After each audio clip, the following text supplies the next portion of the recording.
Before we crack open tonight's cursed can of content, I just want to say a big thank you to all our subscribers, and an extra Sinister shout out to the loyal members of the Sinister Elite. You legends help keep the darkness alive. If you're enjoying the stories and want to take it a step further, hit that like button, make sure you're subscribed, and consider joining the Sinister Elite by clicking that join button below. Members get access to creepy custom emojis and exclusive Sinister Elite badges that level up the longer you survive with us. It's like loyalty, but spookier. All right, lights off, headphones in, and let's summon something we'll all regret.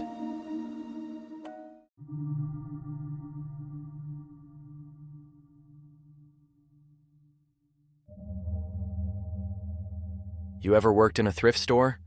People think it's all about good deals and charity, but let me tell you, it's a war zone. Every day we're out there battling mountains of garbage disguised as donations. You wouldn't believe the stuff people bring in. Half-used candles, exercise bikes that smell like regret, clothes with more mystery stains than fabric. Once I even found a Ziploc bag labeled "Spaghetti, do not eat." Spoiler alert, somebody had already tried. That's why when I landed the overnight stock job at Good Fine Thrift, I thought it'd be easy. No customers, no lines, no crazy lady trying to return a used toilet seat. Just me, a couple radios playing static, and a store full of dusty junk. But the manager gave me one warning before handing me the keys. Never accept donations after dark. I laughed. What, vampires hate garage sales? She didn't laugh back. She just gave me this dead-eyed stare, like I was about to regret my entire life's decisions. Then she said it slower, heavier. No donations after dark. Doesn't matter if they bang on the door or cry in the parking lot. You don't take it, understand? I nodded because I wanted the paycheck. Minimum wage and free access to a vending machine that still sold 50-cent Dr. Peppers? Sign me up. The first few shifts went fine. I kept busy sorting mountains of donated mugs. Apparently no one in the city has ever thrown away a coffee mug in their life. I lined up creepy porcelain dolls like an army of tiny nightmares. I vacuumed up half a Lego city from under the bookshelves. It was boring, sure, but boring pays rent. But then the little things started. Like the mannequins. We had about 20 of them scattered across the store, modeling donated outfits. Old prom dresses, dusty suits, Hawaiian shirts 2 sizes too small for anyone who wasn't on meth. I'd pass them and I swear their arms weren't where I'd left them. One mannequin in particular, a headless one in a wedding dress, liked to turn and face the door whenever I looked away. And the sounds. You ever heard a typewriter clacking when you're the only one in the store? We hadn't sold a typewriter in months, but I swear I heard one hammering away back in the electronics aisle. When I went to check, I found a dusty Royal with no ribbon in it. The keys spelled out 2 words: no donations. That night I stacked boxes twice as fast and avoided looking at the mannequins. By week 2, I'd almost convinced myself it was just my brain messing with me. Sleep deprivation, too much caffeine, not enough fresh air. Then came the knock. It was 11:47 p.m. I was in the back, folding sweaters that smelled like wet dog and mothballs, when I heard pounding at the donation door. 3 sharp raps. I froze. Nobody should be there. Our donation hours ended at 7. The pounding came again. Louder this time. I crept up, peeked through the little glass square in the door. A man was standing there holding a cardboard box. His face was half shadowed, but his grin looked way too wide. He motioned for me to open up. I almost did, but then I remembered the manager's words. No donations after dark. So I shook my head and stepped back. The man slammed his fist against the door hard enough to rattle the hinges. "Take it!" he shouted. His voice sounded like gravel being ground in a blender. "You have to take it," I bolted. I hid in the break room until silence settled again. When I finally worked up the courage to peek outside, the man was gone. Just the empty lot. But the box was still there, sitting on the concrete like it was waiting for me. The box sat there on the concrete like it owned the place. No wind moved it. No car lights passed by. Just me, staring at a cardboard cube taped shut with way too much duct tape.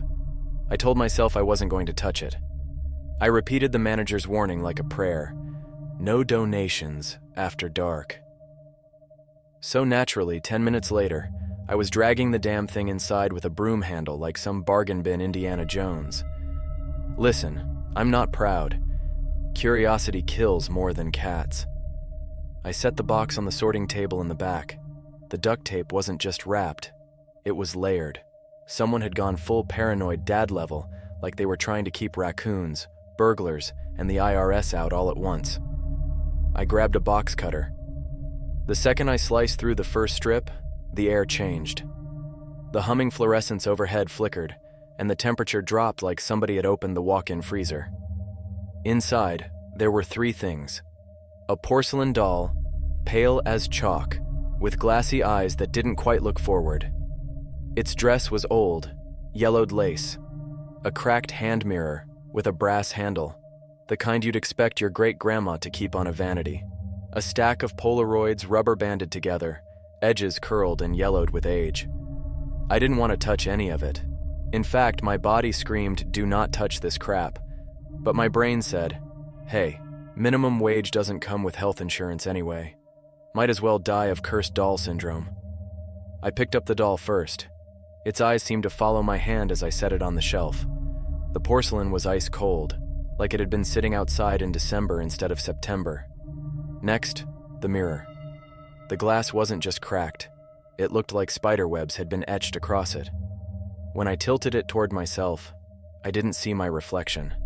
I saw the donation door, and behind it, the man. Standing there, grinning. I dropped it so fast it clattered to the floor. The Polaroids were last. I peeled the rubber band off and my stomach sank.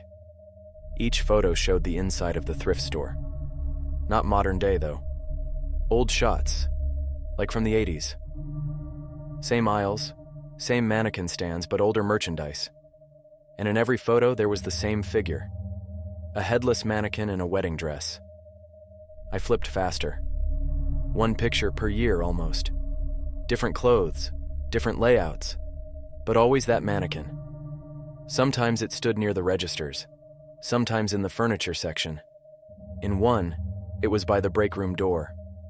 I stopped at the last photo. My hands went clammy. It was tonight. Same sweaters I'd just folded. Same stack of coffee mugs I'd cursed at earlier.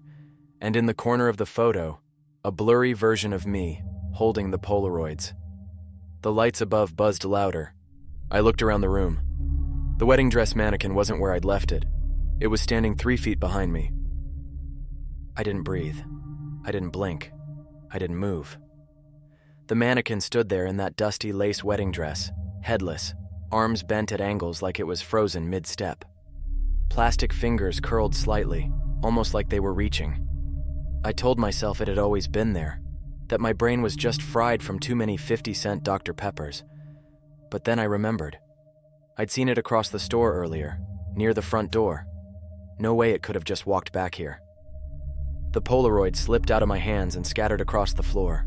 The moment they hit, the mannequin tipped forward, one plastic foot thunking against the tile. I swear to you, the damn thing took a step. I bolted. I sprinted down the aisle past racks of old coats, nearly tripping over a pile of donated rollerblades. The sound followed me, a dragging, clunky scrape, like something heavy being forced to move in a body it didn't fit. I ducked into the furniture section and crouched behind a row of mismatched recliners. My heart hammered so hard I thought it'd echo. That's when I heard it. The typewriter. Clack, clack, clack, clack, clack. The noise came from the electronics aisle again. I peeked through the chair legs and saw the royal typewriter sitting on its dusty shelf. The keys moved in a blur, hammering words onto yellowed paper. When the clacking stopped, I crept closer. The paper read, "Put it back." I froze. Put what back? The Polaroids? The doll? The cracked mirror? The box? The overhead lights flickered again, buzzing like angry wasps. Something shuffled behind me. I spun around. The mannequin was there, closer this time. One arm stretched out, fingertips brushing the air between us.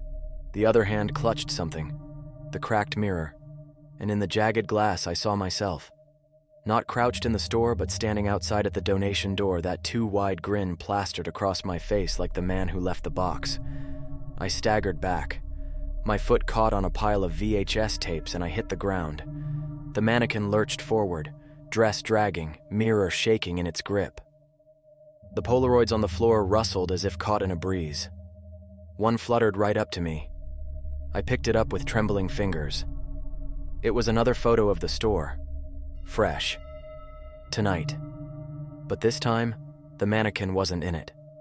Because it was with me. The mannequin moved faster than it had any right to. Plastic feet scraping, dress dragging, that cracked mirror trembling in its stiff grip. I scrambled backward on my hands and heels, knocking over a lamp that exploded into sparks when it hit the floor. For something headless, it felt like it was staring right at me. "Stay the hell away," I shouted, because apparently my survival plan was yelling at furniture. The mannequin froze mid-step, just stopped cold, arm outstretched like a bride waiting to be led down the aisle. Then the mirror tilted toward me. I wasn't in it anymore. Not my reflection, not the store. Instead, the glass showed a dark room lined wall to wall with shelves of junk, piles of boxes stacked to the ceiling. Mannequins slumped in corners. I swear some of them twitched. And in the middle of that room, the box. The same duct-taped cardboard coffin I'd opened. A voice crawled up from the mirror, low and broken like a cassette tape chewing itself to death. "Put it back." The mannequin lurched back, closer this time. Its fingers grazed my sleeve, cold, stiff plastic, and I reacted without thinking. I grabbed the nearest weapon available, a busted Swiffer mop with half the sponge missing. I swung, smacked that mannequin square across the torso. Plastic cracked, dress tore, but it barely flinched. It just kept reaching, relentless, shoving the mirror closer to my face. I could see my hand in the reflection now, but not holding the mop. In the mirror's world, I was holding the box, still sealed, like none of this had ever happened. "Not my problem," I shouted, scrambling to my feet. I bolted toward the back, past the humming fridges and into the donation bay. That's when I heard the sound. Not footsteps, not typewriter clacking. Laughter. It echoed through the aisles, low and warped, like the man at the door earlier, the one who'd begged me to take the box. "You opened it," the voice croaked. "Now it belongs here." I spun in circles, clutching the mop like it was Excalibur. The donation bay door rattled hard, like someone was pounding from the outside. Then silence. I thought maybe I'd imagined it, until I noticed the shelves. All around me, the donated junk had shifted. The porcelain doll I'd set down earlier was gone from the shelf. The Polaroids I'd dropped had vanished, and the racks of donated clothes, every coat, every dress, every shirt, swayed as if someone had just brushed past them. Not mannequins this time. Something else was moving through the thrift store.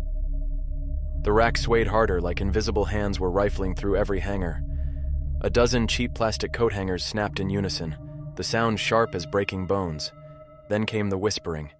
It drifted down the aisles, layered voices speaking in languages I didn't know, rising and falling, like static caught on an old radio. I backed up until my shoulders hit a bookshelf. The shelves shuddered, and a stack of yellowed self-help books toppled at my feet. How to Declutter Your Life. Finding Joy in Old Things. The irony wasn't lost on me. From the corner of my eye, I saw movement.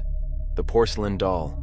It waddled out from under a clothing rack, stiff little arms pumping like it was running a marathon. Its glassy eyes gleamed in the fluorescent light, and its cracked smile stretched wider than porcelain should allow. Behind it, the jukebox in the furniture section sparked to life. Not with an oldies tune or some dusty country record, but with a voice, shrill and layered, like a choir screaming through a broken speaker. The mannequin in the wedding dress staggered closer, dragging the mirror, its lace hem sweeping over the tile like a train down the aisle. I tightened my grip on the mop handle.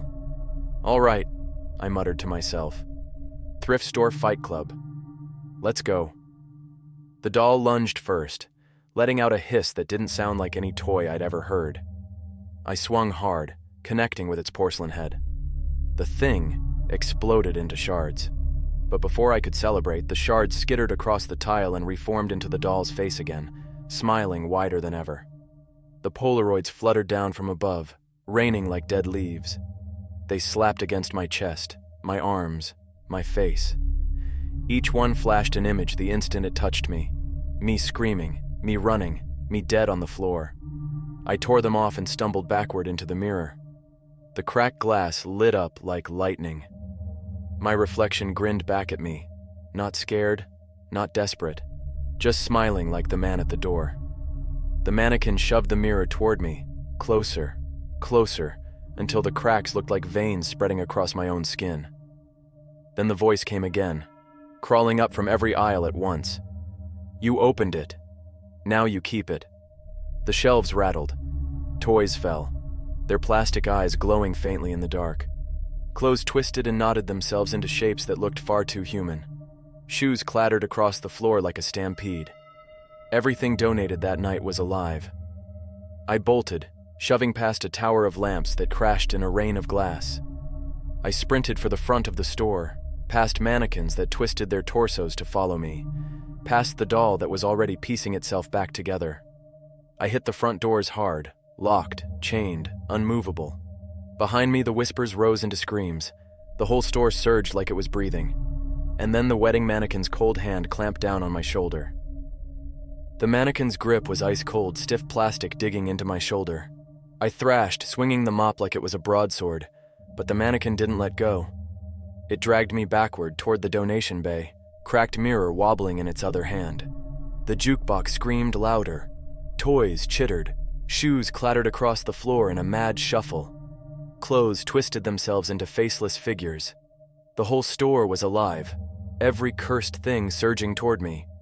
I knew one thing for sure. I wasn't getting out the front door. The mirror tilted toward me, and this time I didn't see myself at all. I saw the box, sealed, sitting on the donation counter like it had never been opened.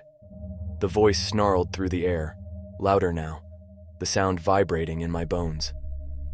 Put it back. The mannequin shoved the mirror closer, and my reflection finally snapped into focus. But it wasn't me anymore.